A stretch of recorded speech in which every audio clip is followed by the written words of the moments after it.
bahwa perawat ini memiliki tanggung jawab etik untuk mengajarkan kepada pasien dengan tujuan memberi pemahaman. Lalu berdasarkan pengalaman saya kemarin itu saat saya sedang melakukan tindakan di ruangan tersebut, ada pasien yang bertanya kepada saya, Ibu, bagaimana cara untuk menggunakan alat insulin berupa Apidra. Namun Bapak tersebut bilang perawat tersebut tidak memberikan caranya, tidak menjelaskan bagaimana cara menggunakannya. Terus saya langsung menjelaskan dengan urutan cara untuk menggunakan Apidra tersebut. Namun Bapak tersebut mau bertanya kepada perawat, sepertinya perawat tersebut kayak buru-buru gitu, Ibu. Jadi kayak takut untuk bertanya kepada perawatnya. Terus yang ingin saya tanyakan pada kelompok, bagaimana tanggapan kelompok dari kasus tersebut? Apakah perawat tersebut melanggar etik perawat, yaitu tidak menjalankan peran perawat dengan tidak mengajarkan kepada pasien dengan bagaimana cara menggunakan alat Apidra tersebut, Ibu? Terima kasih. Apakah kelompok jelas dengan pertanyaan saya? Iya, jelas, nanti. Ya, baik. Jawab langsung atau nunggu masih ada yang mau bertanya? Nanti biar kelompok menyiapkan jawabannya. Ya, baik. Terima kasih Novi atas pertanyaannya. Untuk teman-teman yang lain, apabila ada yang ingin bertanya, dipersilahkan.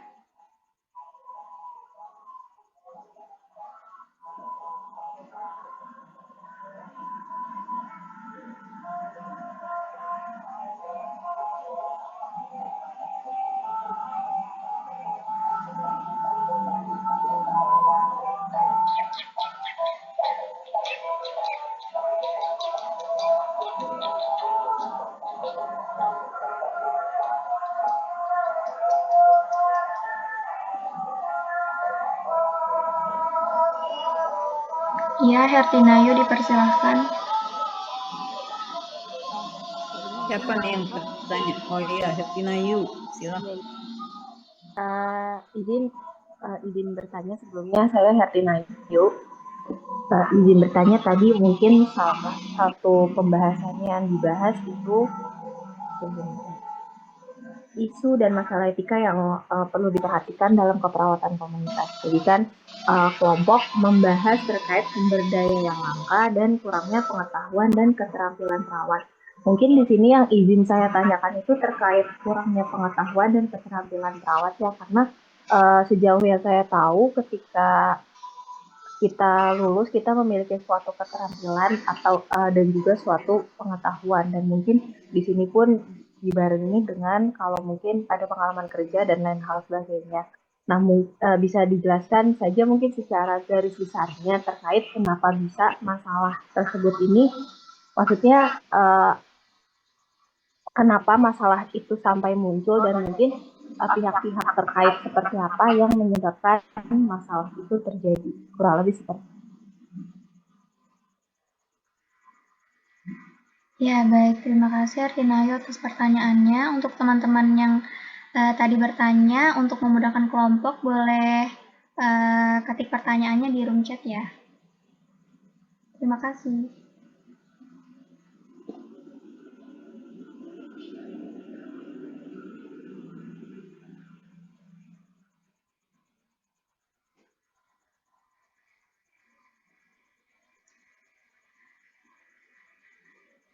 Ya, selagi teman-teman kelompok menyiapkan jawabannya, apakah ada lagi yang ingin bertanya? Dipersilahkan.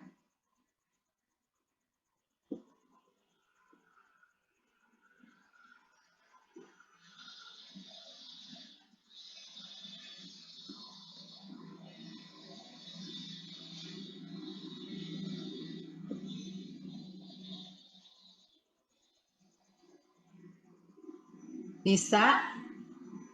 Ini sambil nunggu nih temennya yang bertanya. Nih saya sebenarnya ini aja memastikan. Tadi saya melihat kalian menampilkan skema ya. Skema yang ujungnya antara hak dan kewajiban, kemudian antara kotak yang di situ ada UUD keperawatan. Nah ini tolong dipastikan lagi tuh apa betul istilah itu ada UUD keperawatan atau undang-undang gitu, tapi mungkin perlu juga dituliskan undang-undangnya nomor berapa, tahun berapa keluarnya. Terus terkait dengan yang sekarang itu kan semua undang-undang yang terkait kesehatan, keperawatan, kebidanan, itu kan masuknya di Omnibus Law ya. Saya juga belum pernah tahu, belum pernah baca itu gimana? Ada yang pernah mengkaji enggak tuh terkait dengan bicara tentang standar etik dan lain sebagainya? Di situ ada nggak kita punya? Siapa tahu ada yang sudah belajar. Itu aja deh tuh untuk memastikan itu. Apa istilahnya UUD keperawatan atau undang-undang atau apa? Itu di kelompok ya.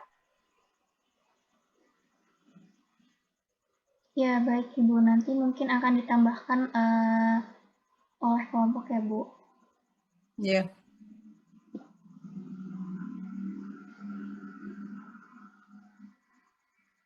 Baik, untuk Gimana teman kelompok? Udah bisa jawab pertanyaan temannya? Ya, baik untuk teman-teman kelompok 5, apabila sudah mendapat jawabannya, dipersilahkan untuk menjawab pertanyaan dari Novi dan Hertinayu. Terima kasih. Izin masuk, Mot. Iya, Angel, dipersilahkan.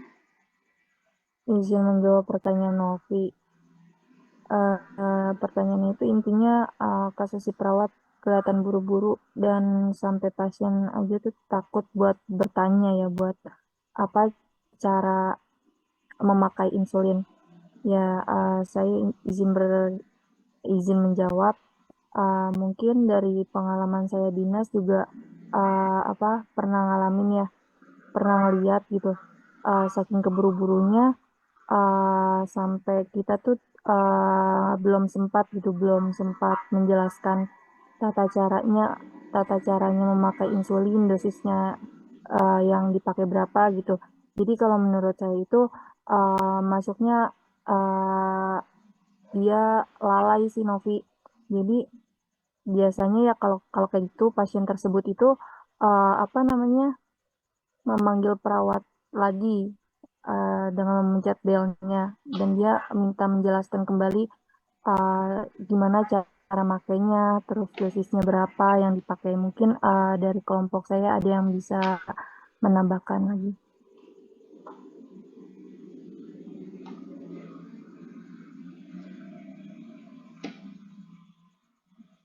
Iya, baik. Untuk kelompok 5, apakah ada yang ingin ditambahkan kembali?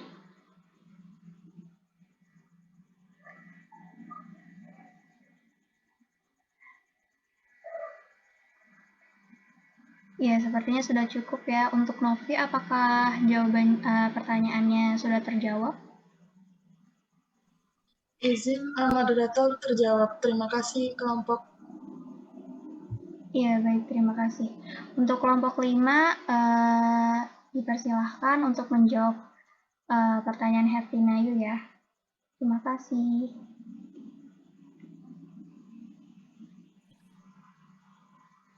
Iya, Maula, dipersilahkan. Iya, terima kasih moderator yang terhormat. Izin saya Maula mau menjawab pertanyaan tadi ya, Hertinayu.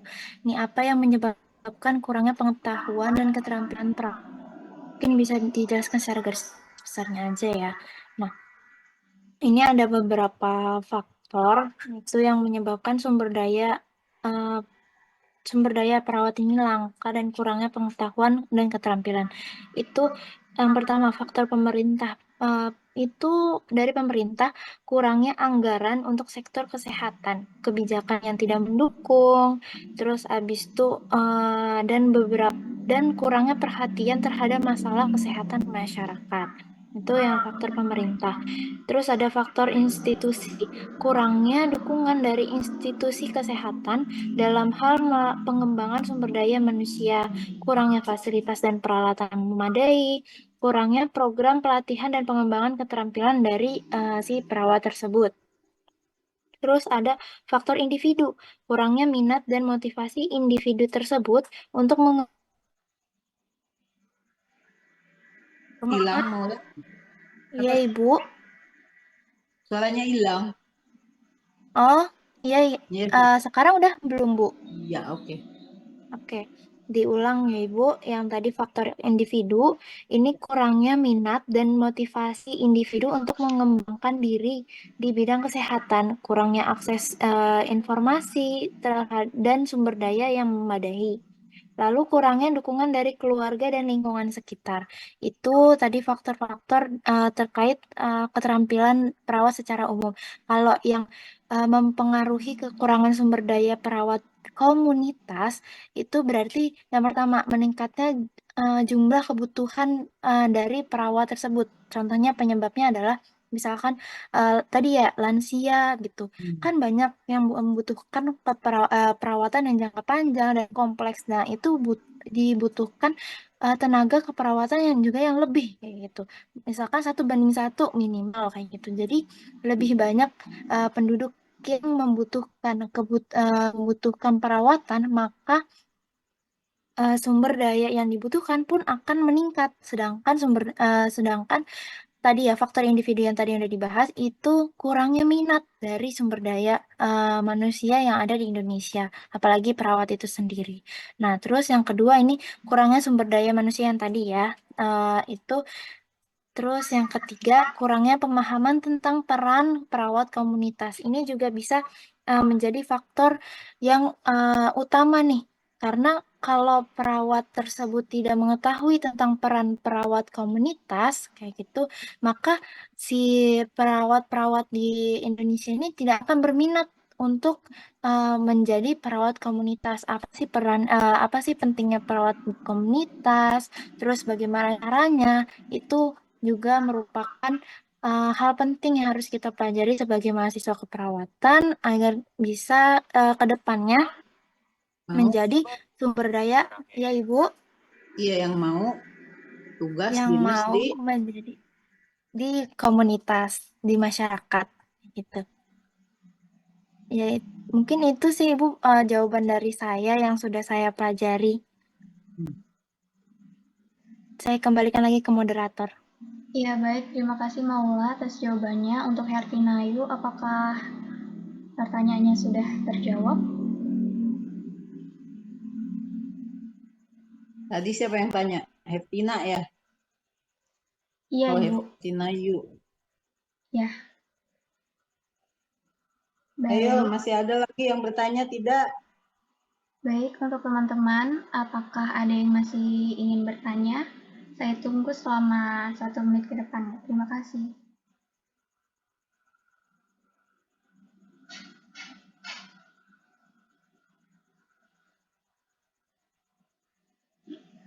Pertanyaan saya nggak ada yang klarifikasi tuh.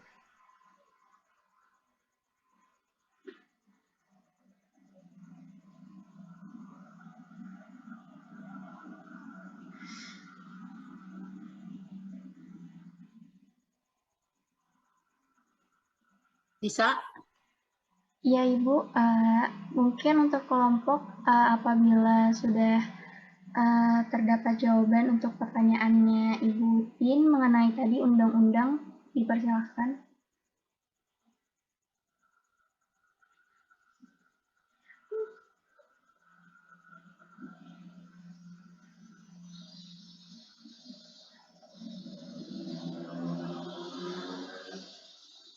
Untuk kelompok dan juga untuk semua kali ya saya.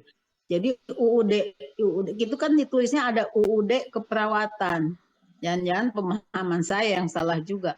Bahwa namanya UUD itu cuma satu kayaknya Undang-Undang Dasar tahun 1945. Kalau yang lain-lainnya itu cukup istilahnya itu undang-undang saja, undang-undang nomor sekian, undang-undang nomor sekian, undang-undang kesehatan nomor sekian, undang-undang pendidikan nomor sekian, undang-undang perguruan tinggi nomor sekian. Jadi yang saya paham sih sebenarnya undang-undang dasar tuh nggak ada, cuma satu. Itu aja sih pesan ke kalian semuanya. Terus yang kedua, kita itu bicara untuk keperawatan itu kan ada di dalam apa tuh ya, sekarang kan sudah dirangkum di dalam Omnibus Law sehingga kemarin itu kan banyak hal yang dianggap bahwa merugikan untuk kita semuanya. Mungkin kalian bisa belajar lagi, bisa mempelajari hal tersebut ya, bahwa di situ tuh seperti mana termasuk terkait dengan peran perawat yang ada di komunitas ya. Saya merangkum dari pertanyaan Nopi sama Hertenayu bahwa misalnya tadi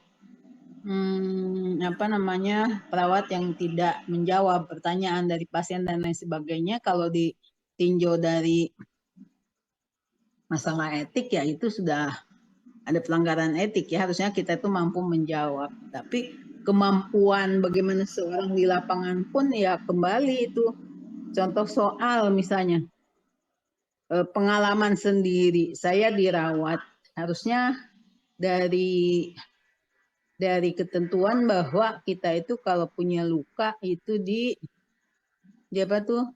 diganti balut gitu ya, ganti balut tuh sehari 2 kali lah minimal. Tapi ini kok ditungguin sehari kok nggak diganti. Baru ditanya, Neng, ini balutan saya kok nggak diganti? Oh iya Bu, gitu coba. Kalau kita nuntut mah itu tuh udah melanggar ketentuan standar pelayanan keperawatan itu sudah tidak terpenuhi. Cuman kita menuntut gara-gara tidak dilayani dalam hal itu kan nggak mungkin juga, kita sebagai masyarakat, kita sebagai penerima jasa ya. Jadi banyak hal yang sekarang memang ada, kita punya standar yang harus dilakukan sebenarnya. Namun kenyataannya seperti pertanyaan Hertinayu tadi, bahwa sumber daya yang langka, apalagi yang di komunitas, betul sekali memang sumber daya di komunitas itu langka, walaupun pendidikan sudah sampai pendidikan spesialis. Kan ditetapkan kalau di mana tuh di puskesmas misalnya ya, di dalam dulu saya lupa di peraturan Kemenkes juga terkait kesehatan kalau nggak salah, bahwa perawat komunitas, spesialis komunitas itu diharapkan per puskesmas 1 orang. Tapi kan itu tadi kemampuan pemerintah untuk menggaji perawat yang spesialis yang komunitas pun nggak sanggup buktinya. Kalau kita lihat hanya berapa coba Espekkom yang bekerja di komunitas, khususnya di puskesmas lah gitu ya. Kalian aja contohnya nih, yang ini nih, yang SP, yang SP, yang nurse praktek di komunitas, yang bimbing siapa? Ibu bidan, bukan perawat. Karena perawat di puskesmas ternyata belum ada yang memang yang bisa dianggap sebagai pembimbing CI gitu. Dari segi pendidikannya masih ya sama gitu. Walaupun pembimbing itu ya katakanlah sama-sama lulusan nurse, tapi dengan tambahan pengalaman sekian tahun. Karena belum ada, tidak ada di komunitas, ya ujung-ujungnya siapa yang ada? Nah itu terkait dengan sumber daya langka. Udah mah pemerintah juga belum sanggup menggaji, mungkin mengadakan juga. Yang kedua, yang lulusan yang Espekkom itu belum banyak yang praktik langsung di komunitas. Tapi banyaknya di mana coba? Kalian lihat di mana tuh Espekkom? Masih banyak di pendidikan, ya enggak? Tidak banyak. Bukan tidak banyak lagi, rasa-rasanya Espekkom yang ada di puskesmas itu memang betul-betul manusia langka. Nah, kalaupun tidak Espekkom, misalnya nurse seperti kalian gitu di sana, itu juga kurang. Masih harus mencari lagi. Makanya kalau misalnya mempraktekkan kalian di puskesmas, itu mesti cari ini di sini ada nurse-nya enggak, yang minimal bisa membimbing kalian. Kalau satu puskesmas nggak ada, ujung-ujung kan ya. Jangan kan di puskesmas, misalnya di institusi yang lain, misalnya di panti gitu kan. Kita pilih ya, cari di situnya ada yang bisa membimbing kalian. Itunya untuk membimbing. Nah ini yang harusnya malahan yang harus menjadi sebagai pelaksana, sekaligus sebagai pengelola, juga sebagai konselor dan lain sebagainya. Nah itu betul sekali, itu memang sangat langka.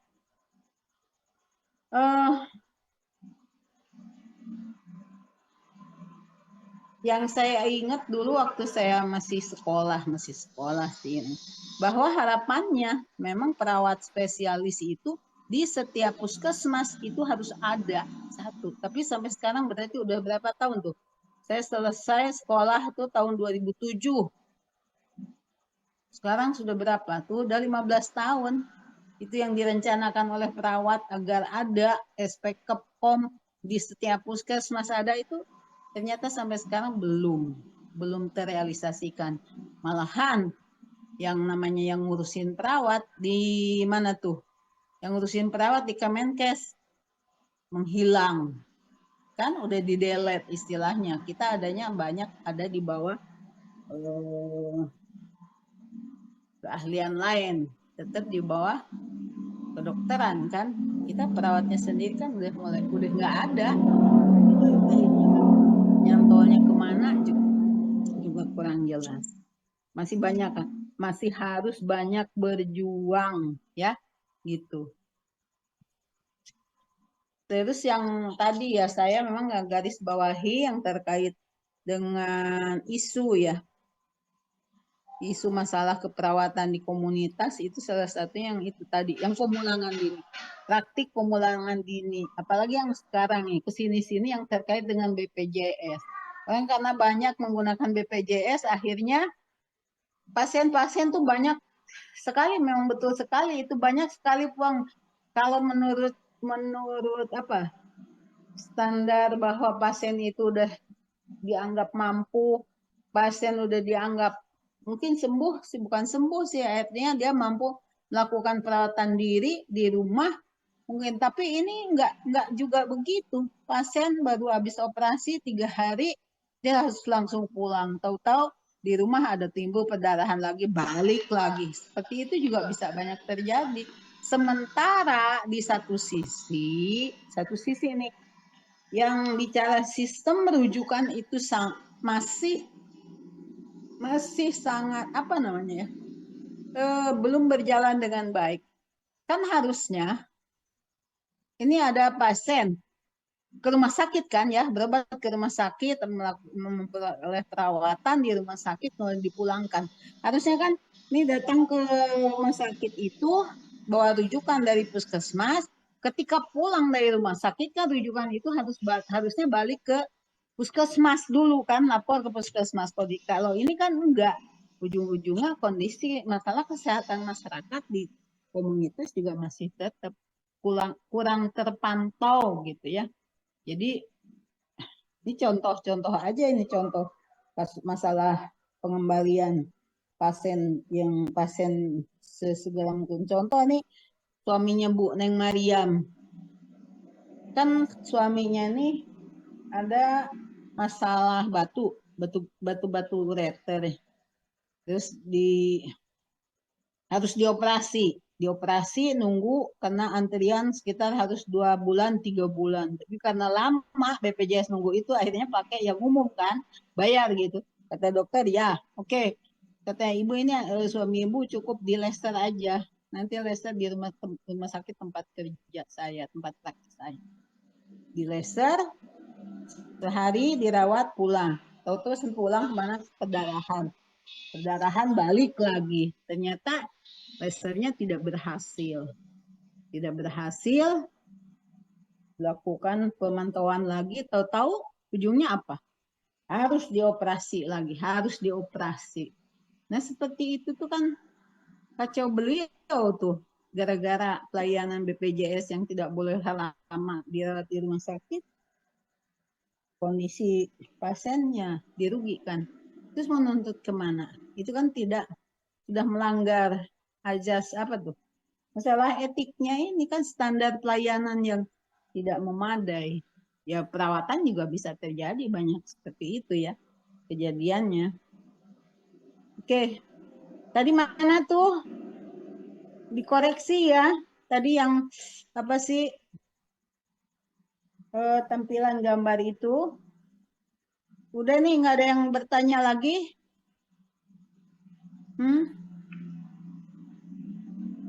Iya, sepertinya sudah cukup, Ibu. Oke, ya. Mudah-mudahan sih kalian memahami ya apa yang disampaikan oleh kelompok 5. Saya kalau melihat dari materi yang disampaikan atau didiskusikan oleh kelompok 5 itu sudah memadai, sudah sesuai dengan capaian pembelajaran ya. Sudah sesuai dengan capaian pembelajaran komunitas, hanya tinggal sejauh mana kalian bisa memahami hal tersebut ya.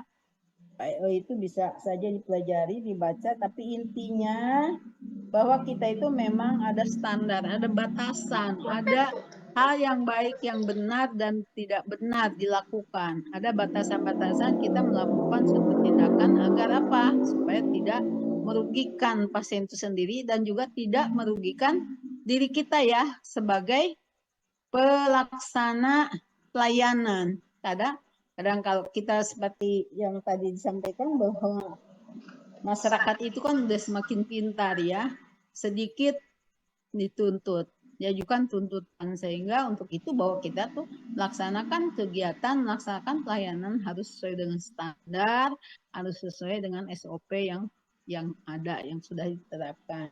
Nah, untuk kalian banyaklah belajar, ke depan mungkin tuntutannya akan lebih berbeda lagi dengan kondisi sekarang.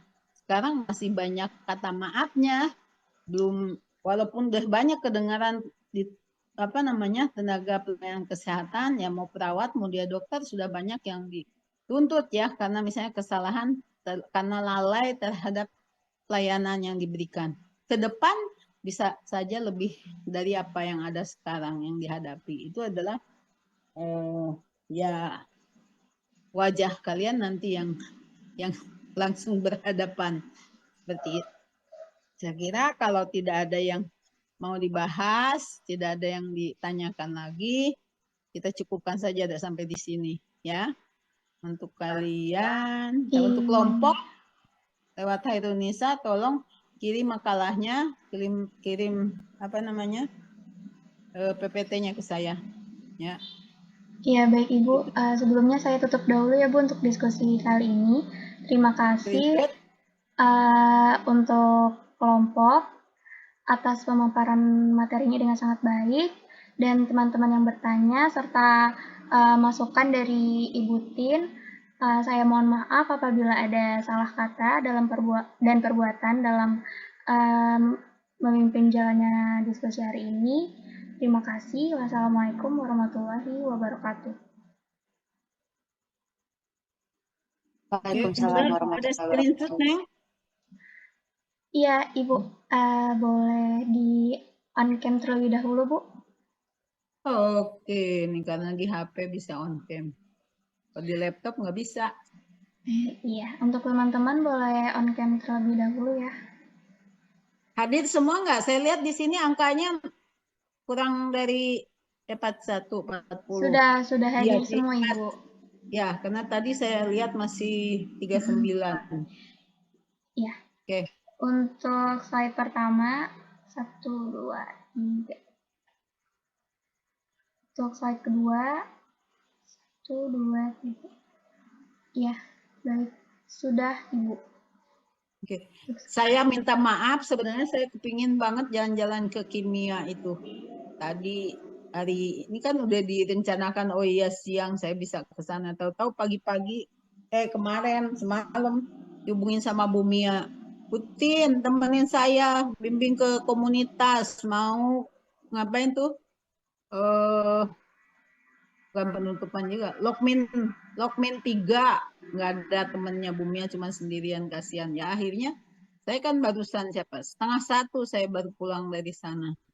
Masih lanjut karena ibu-ibu yang lainnya sedang ada pelatihan, jadi saya sama Bu Mia tadi berdua ke sana, jadi sempet rada ini juga. Oke, mudah-mudahan sih kapan-kapan kita masih bisa bersua ya dengan RKI. Kita tutup saja sampai sini ya. Iya, Ibu. Ya, billahi taufiq wal hidayah. Wassalamualaikum warahmatullahi wabarakatuh. Waalaikumsalam warahmatullahi wabarakatuh. Terima kasih banyak, Ibu. Ya, ayo.